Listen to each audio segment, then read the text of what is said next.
Good morning, students. Today we'll continue with the reason for Mendel to select the pea plant. We have already seen that Mendel, he worked almost for 7 years on this pea plant based on the observation what he has got. He has suggested the Mendelian law.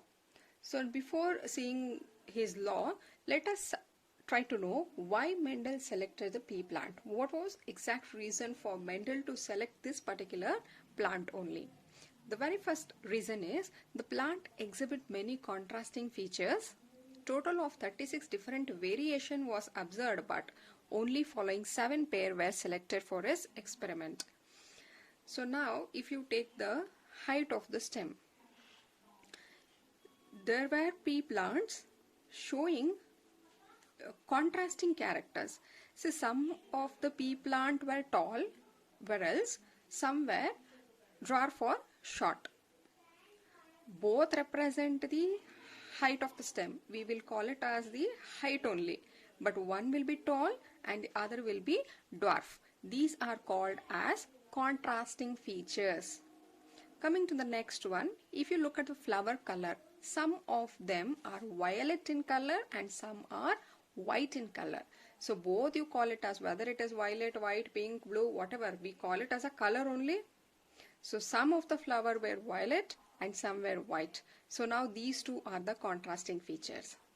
Flower position, where the flowers are produced, whether they are produced at the axial region or at the terminal region, in between of the stem, and terminal meaning at the tip. The pod shape, whether it is inflated, whether it is full or whether it is constricted. Then pod color, some were green and some were yellow. Coming to the seed shape, they were round and few were wrinkled. They can be round or it can be wrinkled like this. Coming to the seed color, some are yellow whereas some are green, and these are the contrasting character. So look at the diagram given in your NCERT book, page number 70. See here, it is a stem height. Here the stem height is very tall. In this case, the height of the stem is short. Therefore, it resulted in the dwarf plant. Here, flower position. If you see here, it is in between here. The flower has come from the stem here, and here in this region, the flower has been produced from the tip of the stem. That is a terminal. In this case, you can see this stem is still growing further, but here it is at the tip. The pod color, here it is green, yellow. Pod shape, you can see here it is full like this, and here it is constricted like this. This is a pod. Flower color, violet, white. Seed color, see inside this pod, if you open the pod, you get the seeds, and the seed might be yellow or it can be green. Seed shape can be round or it is wrinkled. Getting? You call it as a, see, round or wrinkle, whatever. They are the seed shape, but they can be round or wrinkled. So these are called contrasting traits. Clear? Yeah, like this, there are about 36 such variations seen, but out of that we have selected only, he has selected only 7 pair. Now, the flower could be self-pollinated or cross-pollinated easily. See, since we have to observe over a generation, it will be important for crossing them. If it is in a both way we can do. Now we know what is self-pollination and cross-pollination. In this case, the flower can either be self-pollinated or it can also be cross-pollinated easily. Therefore, this will be one added advantage to select the pea plant. And a third one is the plants are annual and they are small climber which could be easily cultivated. So the plants are annual, meaning you know what is annual plants? They will live for one season and they are going to die. See, it is not that in 1 year, every year they have to die. in one season only they will complete their life cycle. Those are called as annual. So if they are annual, when it takes very less time for completing its lifespan, it is easy to observe the next generation. Since we are talking of inheritance, we want to know the principle behind inheritance. It is very much important to study many generation. If you are going to select a plant which will stay for 10 years, so that time what happens, this one single plant will produce the seeds and you are going to plow them and you are getting a offspring. And now it will take the more time. These offspring has to grow, they have to attain the reproductive age, then they will start flowering, then the pollination, fertilization, all these things happens, and then they will produce the offspring. By the time they produce offspring, it has taken a very long time. And one cannot wait for such a long period of time.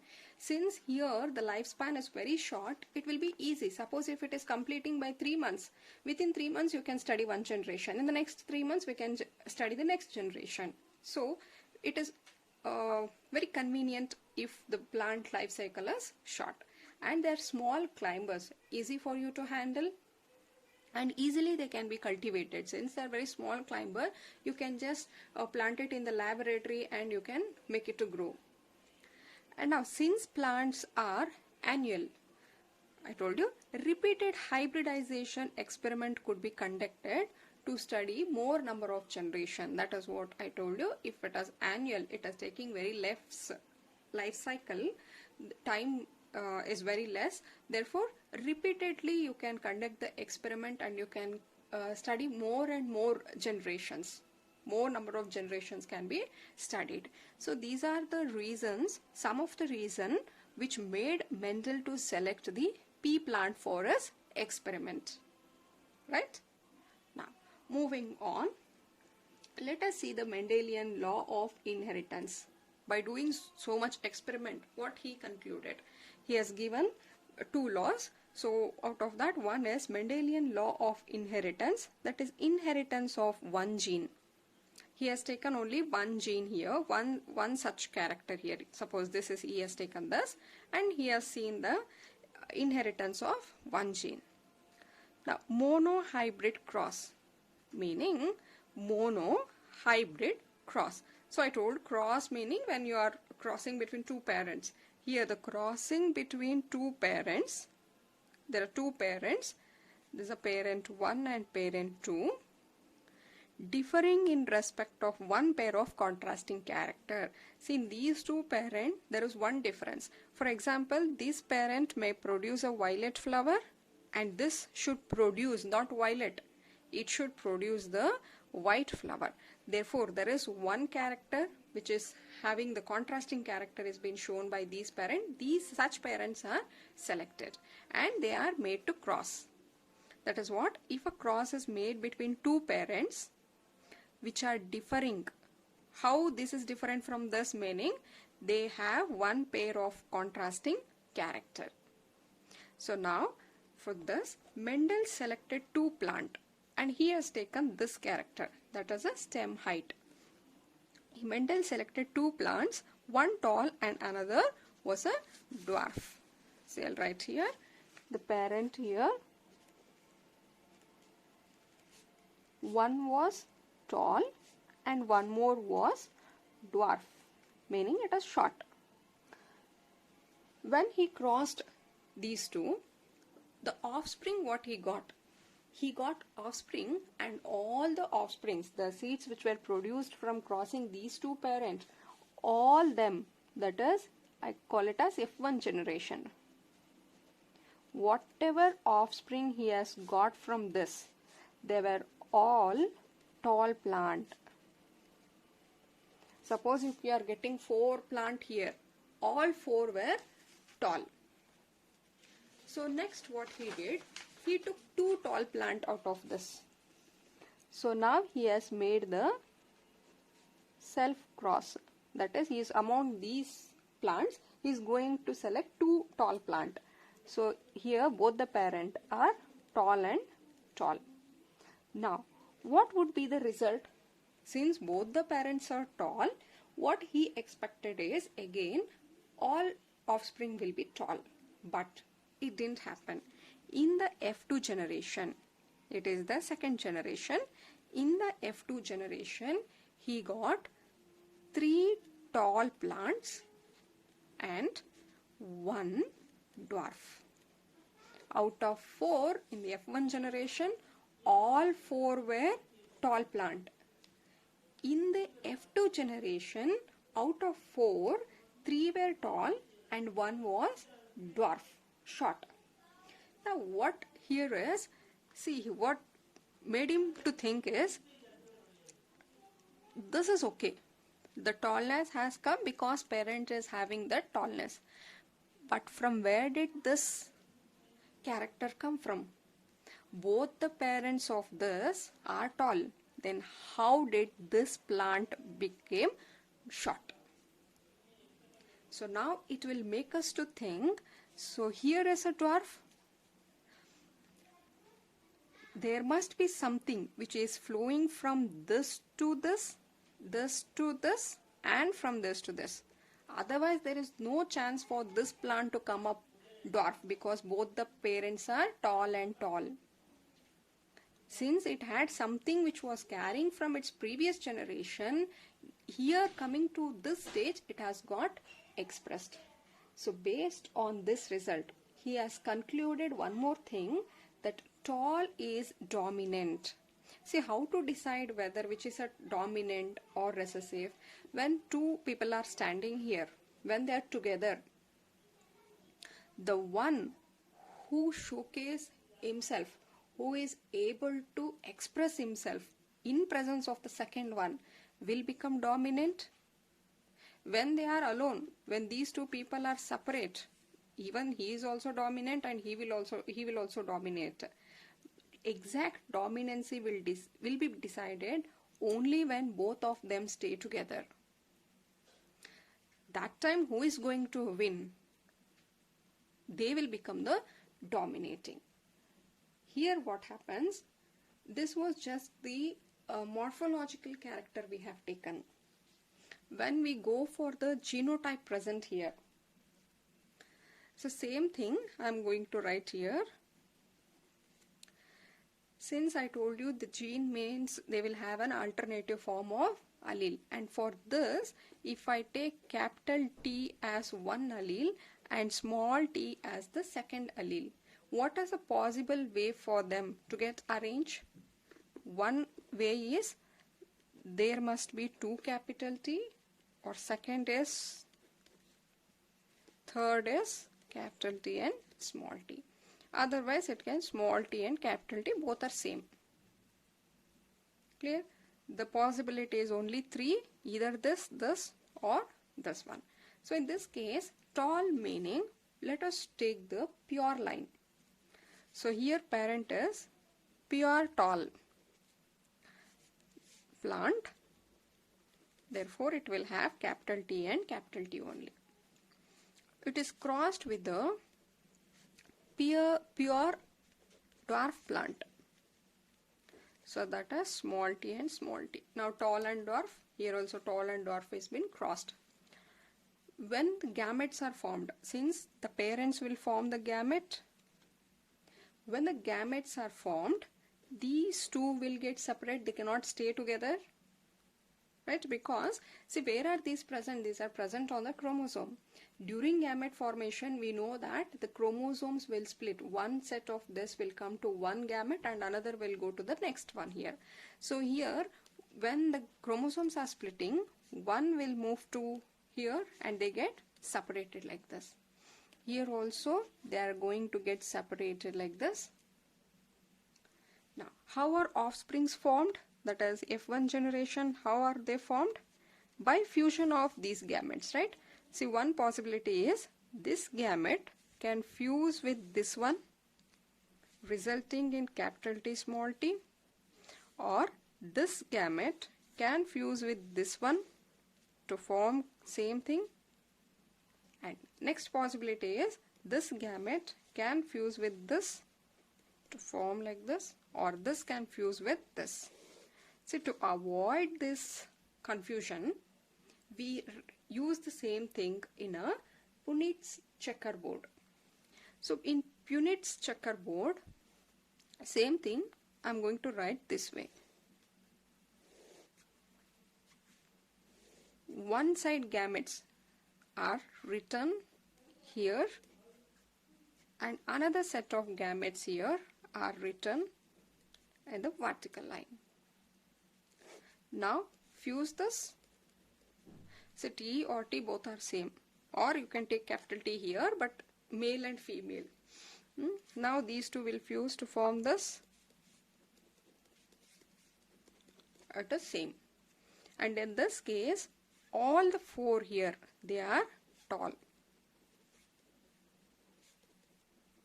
Even in presence of small t, even there is a small t, the character which is expressed is tallness. That is how we decide capital T is dominant. Now this is the F1 generation. Now what we do, self cross this. We will self pollination will be done. Therefore that time we are going to take these two plant. Because here what you got in the F1 generation, all were capital T and small t. Therefore you are going to take these two and now you are crossing. If you do that way, again same thing. Now these will become the parent. Now what are the gametes formed? Capital T, and here also it is small t and capital T. Now again, what is the possibility? One set of gametes will write on one side, next set we are going to write here in the vertical column. Now see, this will combine with this to form capital T, this will fuse with this to form capital T small t, this with this capital T small t, this with this small t small t. Now these are the possibility, that is, now this is a homozygous condition, so definitely it should be the tall. And I told you when both stay together, one is expressed and one is suppressed, and here T, capital T is dominant, therefore tallness is expressed. Here also it is same.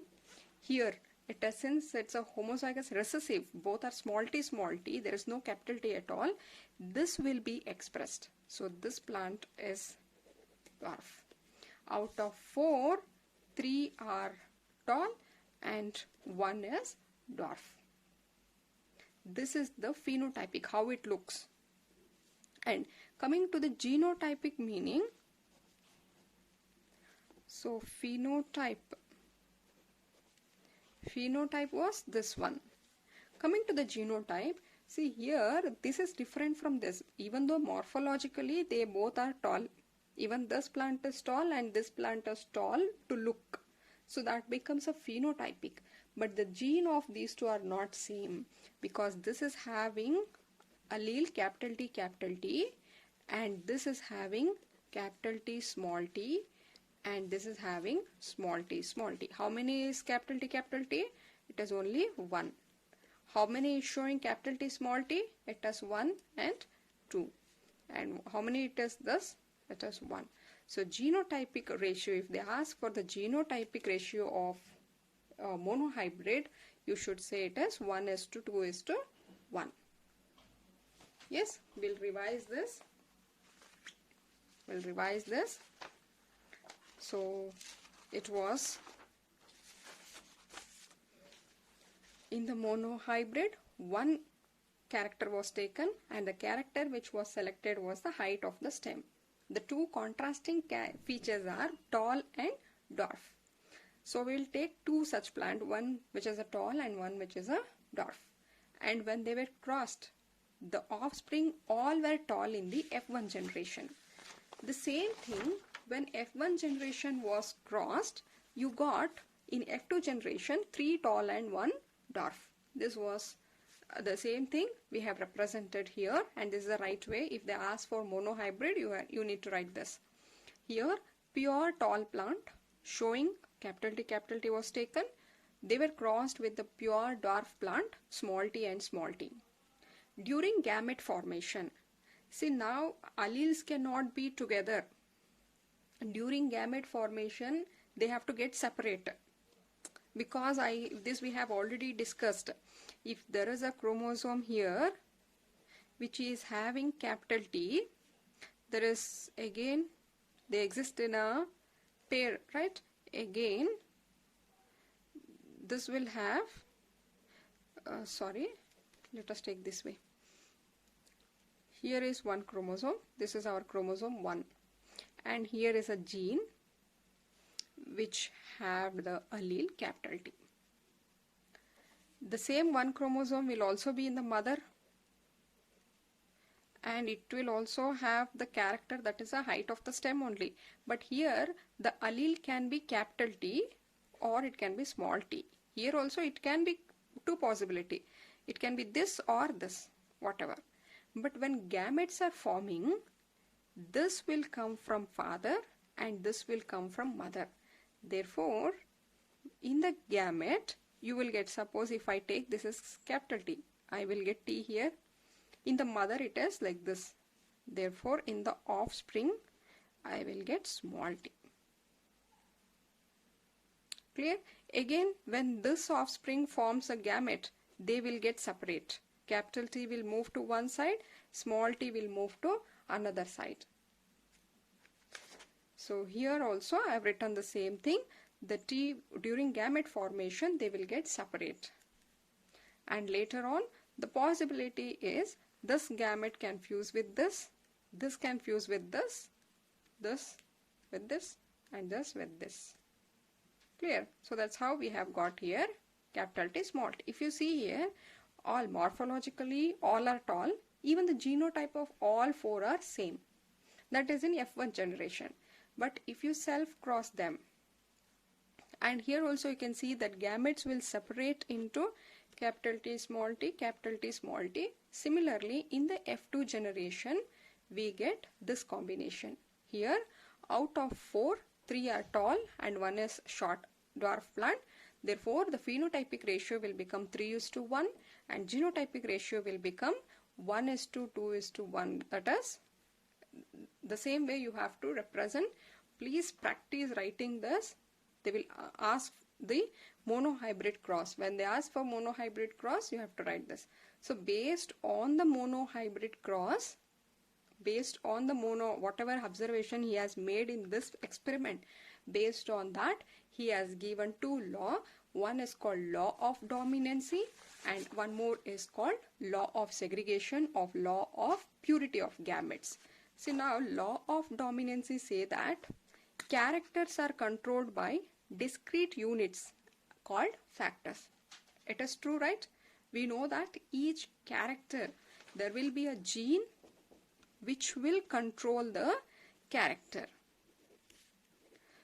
So here he is using the word factor. Clear? There is a gene which will control the character. That is what he say. Characters are controlled by discrete units called factor. The factors occur in pair. We know the allelic form he is talking of. They occur in pair. In a dissimilar pair of factor, see, there are allelic form. The gene is represented here. These are the two allele. This is one allele and this is another allele. I told you it is this much is possible here. In a dissimilar pair, when it is like this, definitely here capital T is going to express. Therefore, this plant will be tall. When it is too small t, definitely this is going to express. Therefore, it will be a short. Exact dominancy is understood when you see this. When both are staying together and who is going to express, that time you know the exact dominancy. In a family, if father is alone, he is a dominating character. If mother is alone, she is also a dominating character. Exact dominancy will be understood when both start fighting and who is going to win. When in presence of both, if father is if father is winning or if he is going to express, if father word is executed, then father is called dominant. If mother, then mother is called dominant. When they two stay together, here such plant will be tall. That means what? This is the dominating one. That is what the law of dominancy say. In a dissimilar pair of factor, here the dissimilar pair is only this. All are same here. The dissimilar pair of factor, one member of pair dominate the other, and the one which is going to dominate is called dominant. The one more which is not expressed is called as recessive. This is law of dominance. And the second law, again it was based on, say, monohybrid, was the law of segregation or law of purity of gamete. Whenever a pair of allele are brought together in a hybrid union, here see pair of allele, we have brought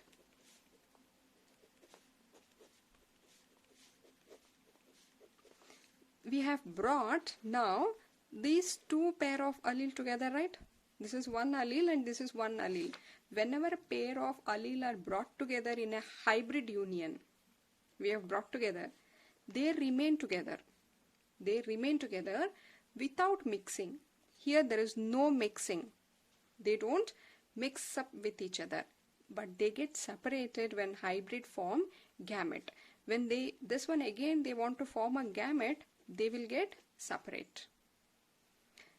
What exactly here they are meaning to say is, even though alleles are staying together, this will not influence this in the other way, or this will not get influenced by this. They will remain independent. Because if I take capital T small t, when they stay together, this might be dominating. They are still there. But when this comes out separately with this, their character is not lost. They will get expressed. They are not going to mix up. See, when something mixed together, see here, when there's possibility to get a medium also, no, if this is there, that things happen in different. I'll tell you that also again. Just understand, when a pair of alleles are brought together, two alleles here we have brought together, they remain together. They are going to stay with each other without mixing. They don't blend with each other. They are going to maintain the purity. That is why it is called law of purity of gamete. They are going to maintain their purity. They get separated when hybrid form gamete. This much is the law of segregation of law of purity of gamete. Refer your NCERT textbook, and whatever I have written, read yourself slowly once or twice. I know it is a new concept and it will take time for you to understand, but on reading repetitively you will get exactly what here it has been explained. If any doubts, please ask. In a group or individually you can message me. It would be better if we have done this in offline class. Please go through this again.